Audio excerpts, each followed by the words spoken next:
Sunod-sunod na naman ang malawakang baha sa ilang bahagi ng bansa. Matinding pagbaha ang naranasan sa North Cotabato matapos ang tuloy-tuloy na pag-ulan habang mahigit 300 residente naman ang kinailangang ilikas sa Davao City dahil sa pag-apaw ng mga ilog at pagbaha sa mga komunidad. Ngayon, habang muling nasusubok ang flood control infrastructure ng bansa, muling umiigting ang panawagan para sa mas siyentipiko at mas epektibong flood management system. I wonder what that is. I'm very curious. Nang tanungin namin ang taong bayan, may pag-asa pa bang masolusyonan ang baha sa Pilipinas? 1 year after, mahiya naman kayo. Ang sabi nila, Kahit anong gawing proyekto ng gobyerno, like gaya ng flood control, kung tayo kasi bilang isang mamamayang Pilipino, kung wala tayong disiplina, kung tapon tayo dito, tapon doon ng mga basura at walang malasakit sa kalikasan, siguro patuloy pa din ng pagbaha sa Pilipinas. Wala na solusyon yan. Kasi katulad yan, kung hindi magagulo sa gobyerno, hindi mapapansin yung mga problema. O katulad yan, sa flood control. Kung hindi nagkagulo, paano napapansin yan? I think the best solution is disiplina. Nawala ang disiplina sa ating bansa. Dati, hindi naman ganyan. Wala naman ganong malubang baha. Yun ang problema talaga, yung disiplina. Kailangan maigawa ng bawat Pilipino. Para sa akin may pag-asa. Basta maayos lang yung daaluyan ng mga tubig. Galimbawa na yung flood control at saka yung pagpuputol ng mga puno dapat matigil na. At saka mga quarrying, mahinto yung magbaha sa atin dahil yung tubig may sasalo. ang galing nung magsasaka. Hindi ba? Sabi niya, yung puno, mining, at saka yung dapat may sasalo doon sa tubig baha. Alam Ang galing, niya. alam ng tao kasi sila naman yung binabaha talaga. Nakakaranas, oo. Okay. So, makakasama natin ngayon, Dr. Alfredo Mahar Lagmay, Executive Director ng Nationwide Operational Assessment of Hazards o Project NOAA upang talakayin kung bakit nananatiling bumabaha pa rin ang Pilipinas, kung sapat ba ang kasalukuyang flood control project. Ako nang sasagot, hindi. Oo. At kung paano makakatulong ang science-based planning at hazard mapping sa sitwasyon ng ating mga kababayan. Welcome to Memo, Dr. Mahar. Hello, good morning. Thank you. Thank you for inviting. I'm curious, what is the single biggest contributor to baha aside from rainwater? Ayun, actually maganda na nasabi mo aside from rainwater kasi syempre hindi naman magbabaha kung walang excess na tubig. Saan ba nanggagaling yung tubig? Hindi sa malakas na ulan, no? Pero maraming kasing mga aggravating factors katulad nung binabarahan natin yung yung mga lagusan ng tubig, itong mga kanal, itong mga ilog. Nagtatayo tayo doon sa ibabaw ng mga creeks na normally tuyo kapag summer, pero daluyan talaga siya ng tubig. Ang nilalagyan lang natin ng mga tulay ay yung mga malalaking ilog na puno ng tubig palagi. Pero marami tayong mga creeks, mga streams na tuyo siya, pero nakita namin ang daming mga waterways na creeks na wala na ganoon, naging subdivision na lang, no? Tinabunan. Maraming ganoon na mga cases, no? And hindi ko naman masisisi dahil yung mga paraan na para makita natin yon, recently lang, more or less, lumabas yung technology for us to see that, no? Na lagusan pala siya ng tubig. Okay. At yun, dalawang dahilan na yun, di ba? Yung binabarahan natin, tinatayuan natin ng... Pero do local governments, Dr. Mahar, yung mga creeks ba by law hindi dapat tinatayuan ng anything? Well, by law, dapat tinatabunan? meron tayong mga easement, di ba? Pero paano mo tatayuan kung hindi mo naman nakikita na may tubig? Nakikita mo lang siya na may tubig kapag tag-ulan, malakas ang ulan. Bukod doon, marami pa tayong mga ibang mga ginagawa, di ba? Nagko-concrete tayo, no? So, hindi na nakakasipsip yung tubig kapag umuulan. And there are many other factors. Ngayon, ang ating solusyon, palagi, no? Kasi visible at kaagaran na meron nakikita na may ginagawa, ay yung concrete dikes. No? So dapat we should move away from that. Dapat last resort yon. Ang objective is the entire watershed from the mountains to the sea. Lahat yon, no? Maraming mga cities and municipalities within that watershed. Kasi mula bundok hanggang dagat eh. Dapat sasaluhin na natin yung tubig all throughout. Hindi yung hihintayin natin na mag-ipon yung tubig doon sa malalaking ilog sa low-lying areas. So, paano natin gagawin yon? Pwede tayong magtanim ng puno sa mga kabundukan. Pwede tayong magkaroon ng mga retention basins, detention basins, mga bioswales. I can probably name about 15 or 20 interventions, no? That will reduce the water, catch the water, before they accumulate all at the same time in the low-lying areas. And if we do all of that, they're more economic kasi hindi naman mahal yung mga ganong klaseng mga interventions. Pag samasamahin natin yon, and in the end, pagka nandun na, yung nasama-sama na lahat yung interventions, mas mababa na yung tubig. Then, that's the only time that we think of putting up all of this gray infrastructure. Kasi mababa na, mas epektibo na, mas konti na ang gagastusin mo. Pero kasi ngayon, hundreds of billions ang ginagastos natin dyan. Meron namang ibang solutions, may interventions na pwedeng gawin para mabawasan, para mas makakamura tayo at yung investment natin ay targeted, mas science-based. So that's what you mean by mas science-based? Yes. Yung investment? Yung pupuhunanan mo na project? Yeah, on two things. Ang reason and two things. One, kailangan ma-simulate mo muna, makita mo muna using topography and then powerful computers to look at the flow of water doon sa landscape. And find out where the proper interventions should be made. Kasi kung pag hindi natin nakikita, if you don't understand the problem, how can you find a solution? So, kailangan science-based muna, alamin mo muna yung lay ng land, alamin mo kung saan dumadalo yung tubig, and that can only be done with frontier science, di ba? And good technology, very powerful computers. So once you understand the problem, then you make the intervention. So kung meron ka kunyaring gray infrastructure na gustong itayo, i-simulate mo muna para alam mo kung ano yung effect nito and how much benefit the community will get from that investment. You mean, sir, hindi pa natin ginagawa yan? Kasi nga yung technology, hindi naman in the 80s, 90s, wala naman yan. What was the basis of the mega dike? Ay, yung mega dike? Yung mega dike na hanggang ngayon pangarap pa rin, nasa guni-guni pa rin ng mga tao. Meron naman, no? Meron naman. Kaya lang, the tools now that are available, for example, yung lay ng land, no? Dati, say, 30 by 30 meters ang resolution, ngayon 1 meter na, no?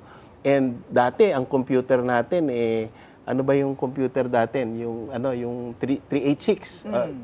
Tama ba? Yung IBM 386. Naku, wag po ako ang tanungin ninyo, si Willard. Ngayon, ang computers natin very powerful na. So yung dating hindi kayang i-simulate na high resolution, kaya nang i-simulate ngayon. Baka may solusyon ng AI.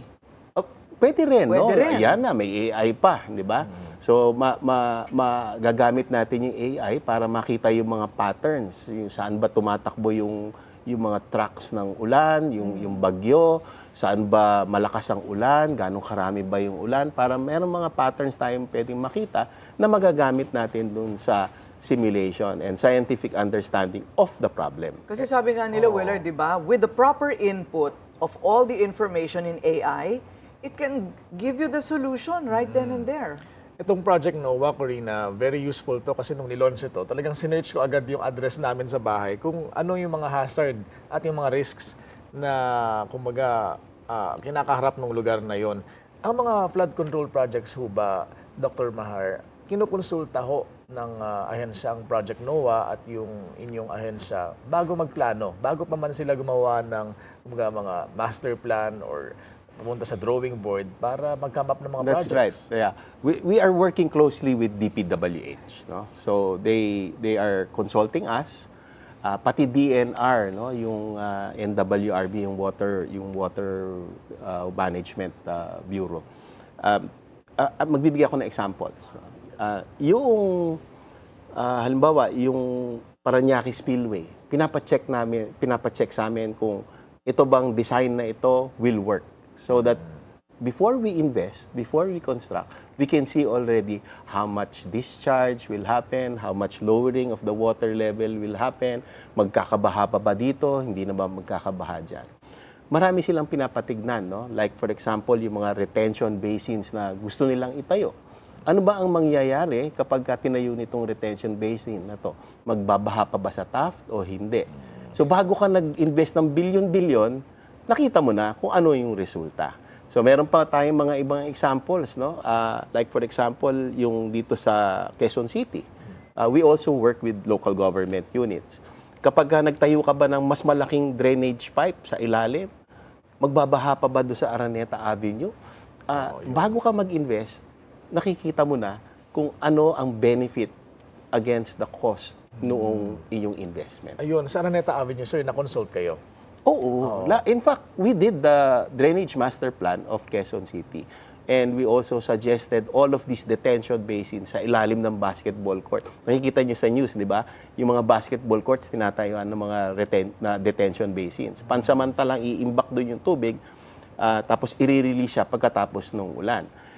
Hindi naman para completely ma-eradicate yung baha, no? Kasi talagang ang volume ng baha, ng tubig ay grabe. So if we, let's say, construct all of those detention basins all over Quezon City or all over Is that Metro. submerged? It's under the basketball court. So dati marami tayong basketball court. So gibain 'yon, lalagyan nila ng detention basin sa ilalim, tapos natayo ulit yung basketball court. So ang nangyayari, pansamantalang iniimbak. So, imbis na nandun sa kali yung tubig, nandun sa ilalim. How many of these have been constructed? Well, we proposed about more than almost 200 sa Quezon City. We're also doing Caloocan, Valenzuela, Muntinlupa, San Juan, Malabon. No? Hindi pa nagsistart yung iba, pero with all of those interventions, that's just one, no? In detention basin. Nature-based solutions. Kasi yung mga puno nakaka-intercept din ng tubig yan. Pag samasamahin natin yon and then simulate it so that we know the effect before we even invest. In the bigger flood control mega dike project, parang gano'n. Where is government now? I mean, okay, balik tayo sa pinanggalingan nitong lahat ng mga iskandalong ito. Ano po? Kaya pinag-uusapan natin ngayon.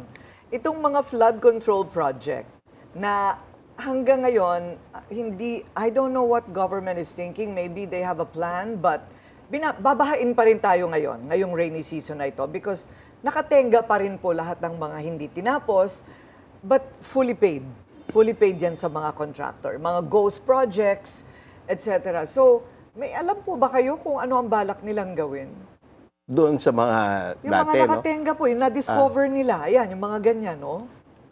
Iyon, ibang hindi sa amin yun. Kasi Okay. scientist ako, hindi naman ako, Pero sir, dapat nagko-consult sila sa inyo. Kasi nagko-consult diba? sila sa amin kung worth it ba na ituloy Yes, o exactly. hindi na ba worth it ituloy. Like for example, nung sa Batanes, no, nagpunta kami, meron kaming app na yung sinasabi mo, no? Right there and then, no? Kasama ko si Secretary Vince, no? Merong isang dike na incomplete. Nandun sa coast. So, tinitignan namin kung, tutuloy pa ba natin to o hindi. So, right there and then, tinitignan namin, may community sa likod. Ito yung population. Ay, may hazard. Ay, ituloy nyo yan. Yan. So, meron pang isa kami, pinuntahan din, also in Batanes. Nakita namin, ito, may tinatayong dike, nagsisimula pa lang. Ito yung budget. Tapos, tinignan yung mapa, makikita naman walang hazard. Tapos walang population. Bakit mo itutuloy? So ganun nakakatulong yung collaboration ng UP, no, with the tools that we have, the information that we have in saying whether or not okay to o hindi. Bakit hindi nila tinutuloy? Ay, yun ang hindi nyo na wala alam. Yan ang hindi ko na alam. Ayun, hindi nyo na alam kung bakit ganon. Kasi hindi ba sabi natin, it will require money. 'Di ba? Eh hindi naman binanggit ni Pangulong BBM yung gagawin nila sa budget appropriation. Magkano ba doon ang nakalaan para ituloy lahat ng mga flood control project na 'yan? Hindi ba? So, what is your ano po yung papel ninyo sa gobyerno? Hindi ba dapat nakadikit kayo talaga parati kay Ginoong Vince Dizon? We can only recommend, no? Meron kaming... But you're part of government. Are you an NGO? No, we are with the University of the Philippines. Okay. Okay. So Sorry. we are a national university, and part of our mandate is to provide or to give public service. Okay. It's a nagging question for me because I went to Bulacan. And in Bulacan, it's really their lifestyle already to put up with the rising waters. Kabuhayan na nga po na nag-fishing sila dun. Oo. So, may naging problema ba dahil po sa pagtatag ng ng airport? Kasi parang debate po yun eh. Yung airport po ba ay nakasama?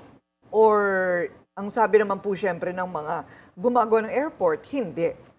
Maraming mga articles, no, na iba makikita ka about reclamation. Some are successful, some say that there's a flooding na event that can happen because of the reclamation activity. Pero ang sa amin, specific kasi to a particular place ang aming investigations. We will never know kung ano talaga yung exact resulta unless we simulate it. And we can only simulate it if we have the design. So if we get the design, we have the rainfall already, we have the lay of the land, we can put the design on what we call as digital elevation models. No? Ito yung digital representation ng landscape, no? Na high detail, high resolution. And we can simulate it. And then we can find out whether or not that reclamation place will cause adverse impacts to the community, whether it will flood or not. How much will the flood be aggravated? Ganun po kami tumingin, no? Parang always based on facts, always based on the results of our scientific analysis. But generally, hindi masama ang reclamation. Nakikita natin siya sa Singapore, nakikita natin siya sa ibang places, pero specific kasi, ano ba yung ating concern? Di ba? Ang concern ba natin yung hazard? Ang concern ba natin ay development? Ang concern ba natin? There are so many concerns. And lahat yon ina-address during the process ng pagpe-permit ng isang project o hindi. No? Hindi na sa amin yon. So we're just part of the analysis. So kapag nabigay sa amin yung design, we can make an analysis and we can find out whether or not the project will adversely impact the community or not. Were you consulted? No, not yet. Not So, yet. wala pa. No? Meron kaming gusto sana na makuha yung exact design. No? And pag nakuha namin yung exact design, we can give the output of that so that we can use that as basis for the decisions. Dapat pala gawin ng mandatory, by law, ang pagkonsulta muna sa Project NOAA Of bago course. mag-proceed. Bakit pa may Mga Project malalaking NOAA? proyekto. Oo. Hindi, tsaka, Willard, yung sinasabi ni Doc na they're consulted randomly, not consistently, na, itutuloy ba namin ito o hindi? Ituloy nyo yan. Ito, wag nyo nang ituloy yan. So, anong kasunod nun? E di ituloy nila. Hindi ba? Hindi ko talaga makuha eh. Kaya Hindi nga. ko talaga magets yung part na yun. What is your single most important advice to government at this point?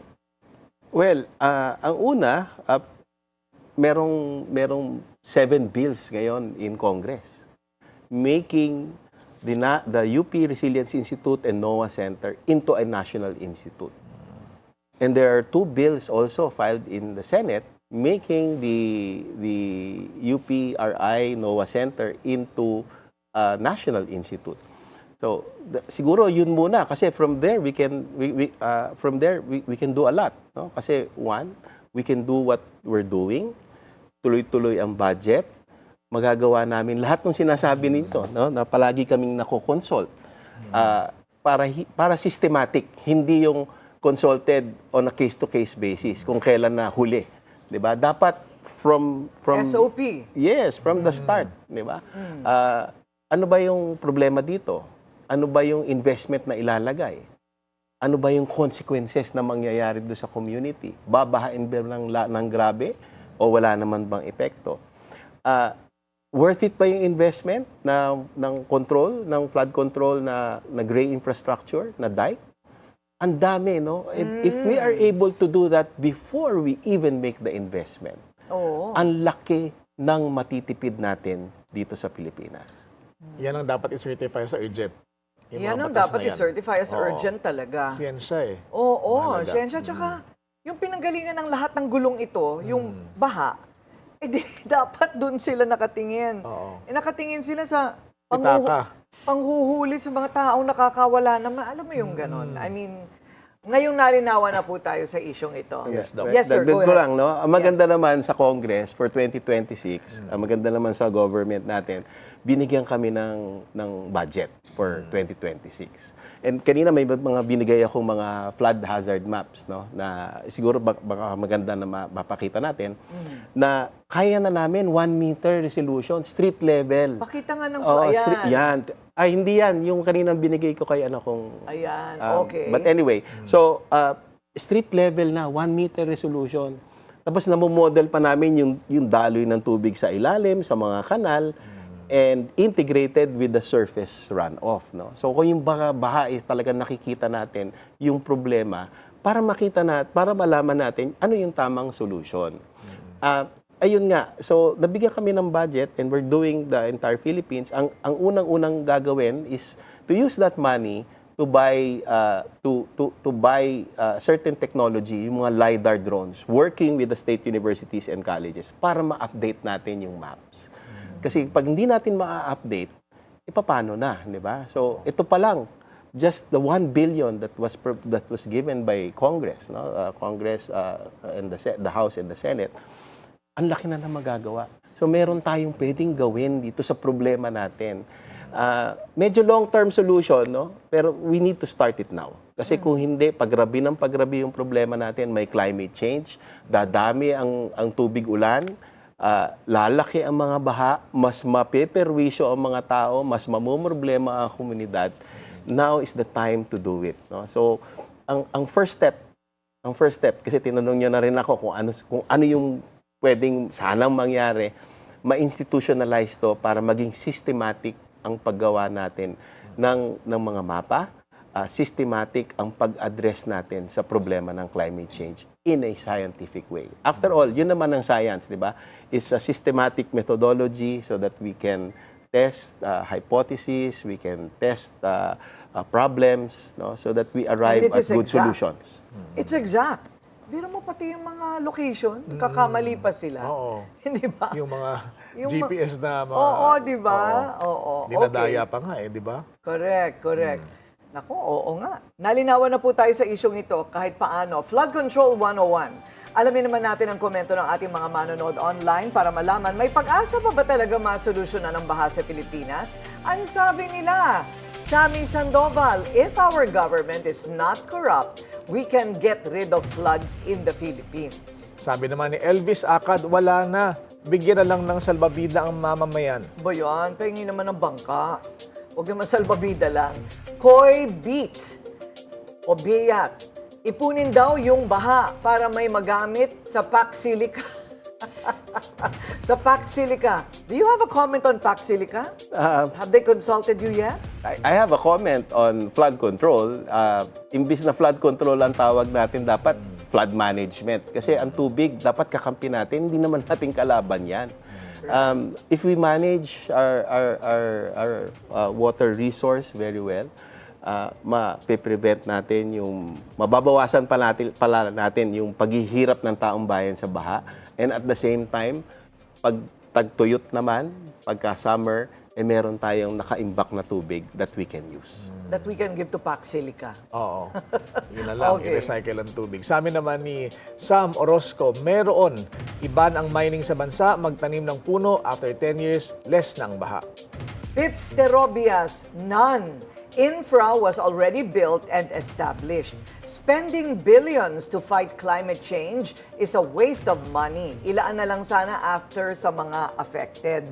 Or spend more on life-saving equipment during and real-time, makikita at mararamdaman pa kaysa sa mga dinurog na tapalang semento at bakal na sinira ng bagyo. I have a feeling na kapag binahan na naman ang Pilipinas, kasi hindi pa nga dumarating ngayon pa lang, yung mga matitinding baha, makakalimutan nila ang sona ng Pangulo. Oo. Hindi ba? Kaya nga ang Immediate sinasabi ko, tapusin nyo na kasi yung mga flood control projects or at least the ones that are recommended by di ba? Project NOAA. And invest in science. And invest in a scientific methodology. Ayan. Maraming salamat. Yes, sir. Daglang lang ako. Meron, nakakasama namin sa project ng Oplan kontra baha ng gobyerno.